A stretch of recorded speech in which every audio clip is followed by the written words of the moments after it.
bu elə adamlara çox xeyli resurs olacaq. Kitabxana ictimai xarakter daşıyacaq və əhaliyə pulsuz xidmət göstərəcək.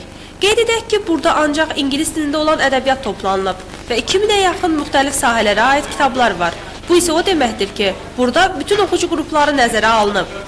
Teknin Yayzıman bizim tələbələrimizdən biri bizə yanaşdı və bizə məlumat gətirdi ki, bir IRD adlı cəmiyyət böyük həcmdə kitab alıb və onlar yine bu kitablar bizə verməyə hazır idilər.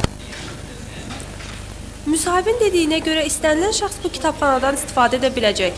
Həftənin 5 günü saat 1-dən 3-ədək oxucuların istifadəsində olacaq və kitabxanadan istifadə qaydaları aşağıdakı kimi müəyyənləşdirilib.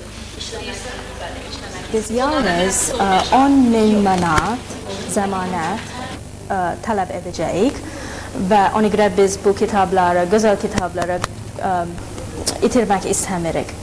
Və siz bir-bir 2 həftəlik evə götürə bilərsiniz, oxuya bilərsiniz, ondan sonra qaytara bilərsiniz və ən axırda biz bu pulu sizə qaytaracaq. Buradakı kitabları Xanlar rayonunda yerləşən Beynəlxalq Yardım İnkişaf Təşkilatı verib.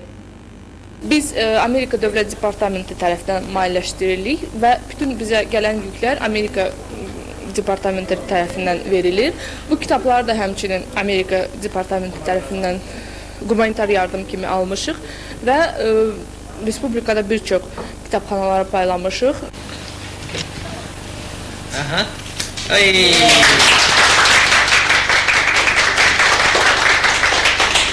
Bugün beynəlxalq əlaqələrin artdığı bir dövrdə ingilis dilini bilmək zəruridir və son vaxtlar bu dili öyrənməyə çalışanların sayı xeyli çoxalıb.